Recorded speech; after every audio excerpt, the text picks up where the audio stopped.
Latest updates ఎప్పటికప్పుడు పొందడానికి big TV WhatsApp channel follow అవ్వండి. లింక్ డిస్క్రిప్షన్ లో ఉంది. అంటే మీరు బీసీల ఆత్మగౌరవానికి సంబంధించి అంటే బీసీలు బాడుగు నేతలు అంటే ఎక్కడ సహించలేదు. మీరు ఒక ఉద్యమం చేశారు, అలా అన్న ఒక మీడియా ప్రస్తావన అవసరం లేదు కానీ ఆ పేరు జైల్లో కూడా తీసుకెళ్లే పరిస్థితి మీరు తీసుకొచ్చారు. ఎట్ ది సేమ్ టైం బీసీల ఆత్మగౌరవం తాకట్టు పెట్టేలాగా లేకపోతే బీసీ ఉద్యమాన్ని క్యాష్ చేసుకునే వారికి ఏం చేయాల్సిన అవసరం ఉంది? అంటే బీసీలలో ఎవరన్నా ఆత్మగౌరవాన్ని దెబ్బతీస్తే వాళ్ళని తప్పనిసరి పబ్లికే వెలివేస్తాం, వేరే సొసైటీ వెలివేయవలసిన అవసరం లేదు. ఎందుకంటే ఇవి వాలంటరీ ఆర్గనైజేషన్.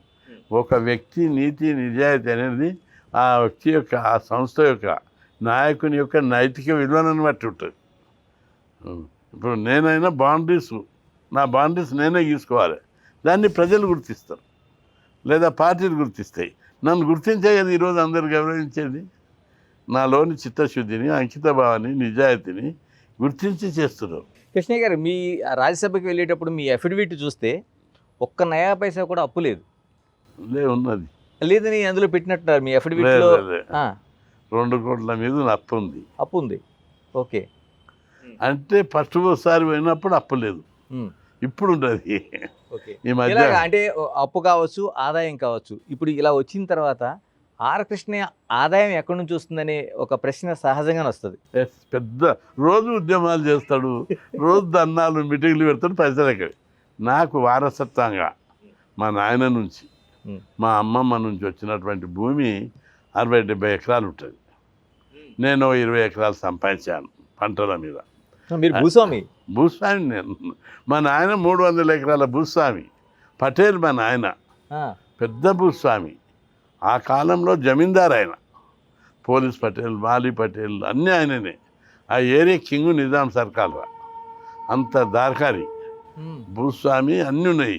కాకపోతే కాలక్రమం లోపల ఆయన చనిపోయిన తర్వాత డిఫరెన్స్ వచ్చి దెబ్బతిన్నది. కానీ నేను భూమి నేను పెద్ద అయినాకనే నా వాటా మా అమ్మమ్మది నాకు ఆటోమేటిక్గా 30 ఎకరాలు వచ్చింది. మా నాయన దగ్గరికి వెళ్ళి 20 ఎకరాలు నేను కొట్లాడి తీసుకున్నా మా అన్నల దగ్గర. మా నాయన పేరు మీద లేకుండేది కొన్ని వేరే ఇష్యూల. ఆ తర్వాత తీసుకున్నా, సాగు చేసిన. మళ్ళీ నేను కొంత భూమి కొన్నా.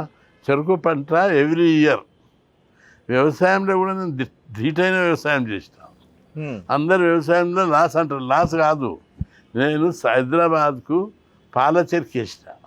చెరుకు వండించి పాల చెరుకు ఉంటుంది కదా, అది 1 నెల 5 లారీలు 1 నెల చెరుకు సప్లై హైదరాబాద్కి చేసిన. ఎంత చెరుకు వండించినా చూడు, అది లక్షల రూపాయలు. 70-80 లక్షల చెరుకు. చాలా క్వాలిటీ చెరుకు, ఎక్కువ రేటు. ఫ్యాక్టరీకి వేస్తే ఎంత వస్తుంది? 3,000 టన్ను తీసుకుంటాడు. కొట్టడానికి 500 అవుతుంది, లారీకి 500 అవుతుంది. మిగిలేదు 2,000, 1,800. కానీ పాల చెరుకు వేస్తే పొలం కాడికి వచ్చి 4,500 టన్ను వాళ్ళే తీసుకొని పోతారు. అంటే 3 రెట్ల లాభం వస్తుంది మనకు. అట్లా నేను కొన్ని దశాబ్దాలు పండించిన. 90 నుంచి మొన్న కరోనా వచ్చిందాకా. కరోనా వచ్చినప్పుడు చెరుకు దెబ్బతినిపోయింది, తీసుకోలేదు ఎవరు, కాలబెట్టిన ఆఖరు. అంటే 100 ఎకరాల భూస్వామి నాన్న దగ్గర నుంచి మీ దగ్గరికి వచ్చినప్పటికీ ఒక 60 ఎకరాలు, మీరు 20 ఎకరాలు కొన్నారు. ఇంత భూస్వామిగా ఉన్నప్పుడు ఆర్ కృష్ణయ్య లేకపోతే ఆయన తమ్ముడు ఇలా ల్యాండ్ సెటిల్మెంట్లు చేస్తారనే విమర్శలు ఎందుకు వచ్చినాయి అంటారు? ఎక్కడ రాలేదు. ల్యాండ్ సెటిల్మెంట్ చేస్తే నేను అప్పులు ఎందుకుంటా? ల్యాండ్ సెటిల్మెంట్ ఎక్కడ? నాకు ఆ కమిట్మెంట్ పోతుందని నేను అన్ని ఫీల్డ్లు ఎంచుకోలే. నేను వ్యాపారం చేయగలుగుతుంటే, ల్యాండ్ సెటిల్మెంట్ చేయగలుగుతుంటే, డిస్ప్యూట్ చేయగలుగుతుంటే. ప్రభుత్వం దగ్గర నేను ల్యాండ్ ఇస్తే తీసుకోలేదు. రాజశేఖర రెడ్డి ల్యాండ్ ఇస్తాడు, విజయభాస్కర్ రెడ్డి ల్యాండ్ ఇస్తాడు. ఫ్రీగా మా సంఘానికి వచ్చేదే తీసుకోలేదు. ఒక కమిట్మెంట్ తోటి ఉన్నాను నేను. ప్రభుత్వంతో పోరాడతా కాబట్టి ప్రభుత్వం నుంచి ఎలాంటి లాభం పొందొద్దని ఆ కమిట్మెంట్ తోటి ఉన్నా. అంతేగాని ఎక్కడ ల్యాండ్ సెటిల్ చేసినా తప్పేం కాదు. ల్యాండ్ దంద చేస్తే తప్ప వ్యాపారం అది. కానీ చేయలేదు, నా టైం సరిపోక. రోజు నా దగ్గరికి 1000 మంది వస్తారు. అవును, జిల్లాల మంది. ఇక్కడ అవసరాలు ఉన్నోళ్ళు, సంఘం వాళ్ళు, వాళ్ళ పనులు ఉన్నకే నాకు టైం సరిపోవు. ఇంత టైం పైగా ఇక్కడే ఒక చిన్న ప్రశ్న ఏంటంటే, నయీం చనిపోయినప్పుడు ఉమ్, చాలా మంది దగ్గరికి వెళ్ళడానికి కూడా భయపడి దూరంగా ఉన్నారు. ఆయనతో చాలా లబ్ధి పొందిన వాళ్ళు కావచ్చు, మిగతా వాళ్ళు కావచ్చు. అవును. మీరు ఎందుకు వెళ్ళారండి అసలు? అంటే ఆయనతో అంత పరిచయం ఉందా? నయము రాడికల్లో ఉండే మొదలు, ఓకే. రాడికల్ నక్సలైట్ మావోయిస్టులు ఉన్నారు. నేను ఉద్యమాలు చేసేటప్పుడు 1992 private medical college mandal commission ఉద్యమం, ప్రైవేట్ మెడికల్ కాలేజ్ ఉద్యమాలు చేసేటప్పుడు 32 సంఘాలతోటి ఒక జాయింట్ యాక్షన్ కమిటీ వేశారు. ఆ కమిటీ చేసినప్పుడు నేను దానికి చైర్మన్. అప్పుడు నయం భువనగిరిలో చదువుతున్నాడు అనుకుంటా. అప్పుడు నా ఉద్యమానికి జనాన్ని తెచ్చేది అక్కడికి ట్రైన్లో ఫ్రీగా. ఉద్యమంలో పాల్గొన్న తర్వాత అంటే ఆయన రాడికల్ యూనియన్ తరఫున తెస్తుండే. ఓకే. పోయేటప్పుడు క్యాంపస్ అన్న నేను ఉంటుంటే వచ్చి క్యాంపస్లో నా నెంబర్ మీద 20-30 మందికి భోజనం తింటుండే.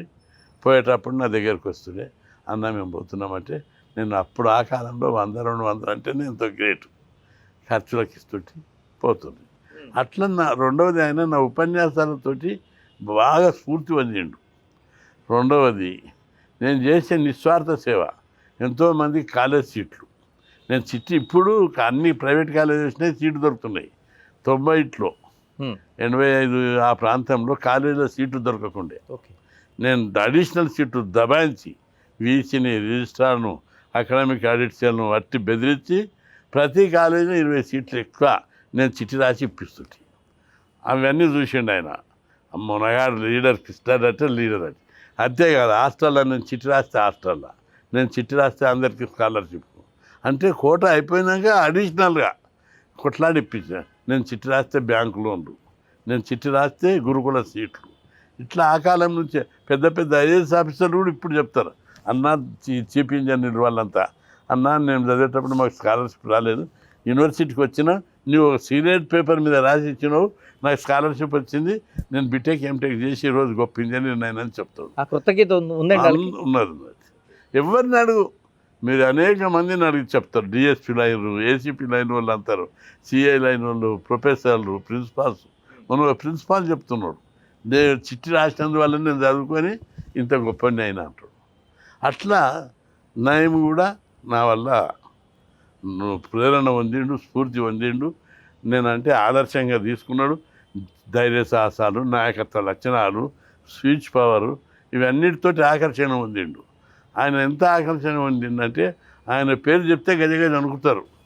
కానీ అనేక మీటింగ్లో, ఉరుసు మీటింగ్లో, వినాయక చవితి మీటింగ్లో ఆయన పెట్టిన వాటికి కూడా నేను పోయినా. పోతే స్టేజ్ మీద పాదాభివందనం చేస్తుండే. అందరు ఆశ్చర్యపోతుండే, అరే నయంను చూసి వ్యవస్థ అంతా గజగజలాడుతుంటే నయమే వచ్చి అన్న పాదాభివందనం చేస్తున్నాడు. అది కూడా గ్రేట్గా చెప్తుంటే, అన్న నేను సాటుకు మొక్కగలుగుతా, అది కాదు నయం లాంటి వాడు స్టేజ్ మీద మొక్కితే నీ గొప్పతనం తెలవాలని మొక్కుతున్నా అంటుండే. అంత కమిట్మెంట్ నా పట్ల. మరి చనిపోయే టైంకి ఒక క్రిమినల్గా చనిపోయాడు కదా, అప్పుడు కూడా మీకు ఎక్కడ తప్పుగా వర్ణించిన నయం అంత దుర్మార్గుడు కాదు. 1-2 కేసులు ఆయన ఎవరైతే తన ఆ నయంను చంపడానికి ప్రయత్నం చేస్తున్నారో నయం అప్పుడే చంపడానికి పోతుండే. అంతేగాని తనకు తానుగా దుర్మార్గుడు అయి ఎవరిని అనవసరంగా చంపినటువంటిది ఆయన చరిత్రలో లేదు. రెండవది, నేను అనేక సందర్భాలు నయం కూడా చెప్పిన, నువ్వు రాడికల్స్ తోటి పెట్టుకోవద్దు పంచాయతీ, వాళ్ళు సమాజం కోసం చేస్తున్నారు. సిద్ధాంతపరంగా విభేదాలు ఉంటే వేరే విషయం, పంచాయతీలు పెట్టుకోకని చెప్పేవాడిని. నా మాట కూడా గౌరవించేవాడు. రెండవది, నయంతో అందరూ లబ్ధి పొందారు, నేను లబ్ధి పొందలే. నయం ఒకటి ప్రపోజల్ ఇచ్చిండే నాకు, నువ్వు పార్టీ పెట్టాను, నీకు 200 కోట్లు పంపుతాను చెప్పా. ఆ మనుషులు కూడా ఉన్నారు ఇప్పటికీ. ఓకే. ఆ మనిషి ఇప్పటికి చెప్తాడు, డీసీఎంలో పెట్టినాక వాపసు తీసుకుపోయినామని. నేను వాళ్ళకి అవైలబుల్ కాలేదు, నేను తప్పించుకోవడానికి చూసా. అంటే ఆయన ఆఖరికి అన్నాడు నయమే, అన్న ఈ పన్ని సూట్ కేసులు, బ్యాగులు కొండపోయి మీ ఇంట్లో పెడుతుంటే అందరు చూస్తారని నీకు ఉన్నట్టుంది, నేనే ఇక్కడ ఏమన్నా ఇల్లు తీసుకుంటా, అపార్ట్మెంటు, అందులో పైసలన్నీ పెడతా, లాకేస్తా, తాళం చేయి పంపిస్తా, అప్పుడన్నా తీసుకుంటావా అన్నాడు. లేదు, నేను దాటేసుకుంటూ వచ్చాను. నో అంటే కూడా కష్టమైన దగ్గర అభిమానంతో అంటుండు, ఎస్ అంటే నా మనసు ఒప్పుకుంటలేదు. అప్పుడు ఆయన అన్నాడు ఆ మాట, అన్నా నువ్వు నా డబ్బు పాపపు సొమ్మని వద్దనుకుంటున్నావు, అదే అన్న నా అంతరాత్మ చెప్తుంది, నీ మంచి మనసు నాకు తెలుసు కాబట్టి నేను తిరుపతి వెంకన్న ఉండిలో ఈ డబ్బు ఉండబోయి చేస్తా. వెంకన్న వద్దంటాడా అన్న? నా సొమ్ముకు పుణ్యం లభిస్తుంది. నీకు కూడా ఈ డబ్బు పంపిస్తే నువ్వు పుణ్యకార్యాలు చేస్తావు, పార్టీ పెడతావు, పెద్ద మంచి పనులకు ఉపయోగిస్తావు, ఉద్యమాలు చేస్తావు, ధర్నాలు చేస్తావు, ఎందుకు వద్దంటావు అన్న అని అడిగింది. అంటే చాలా చాలా సూటి ప్రశ్న అది. అయితే నేను ఆయన మనుషులు ఒకరిద్దరు పేర్లు చెప్తలేను కానీ ఇప్పటికి ఉన్నారు వాళ్ళందా. ఏమన్నా నయమని ఇట్లా చెప్తున్నాడు, మరి నువ్వు ఎందుకు ఒప్పుకుంటలేవు అంటే నా అంతరాత్మ ఎందుకు ఒప్పుకుంటలేదని అన్న. అంతే అది చెప్పారు ఆయనకు. ఆయన గొప్ప మనసు, అందుకే ఆయనకి ఇంత ఇస్తా అన్న. నాకు భగవంతుడు ప్రేరణ ఏం కల్పించిండు, అన్నకి ఈ డబ్బని పంపించిండు, ఆయన తీసుకుంటలేడు, నేను చేయలే అని అన్న.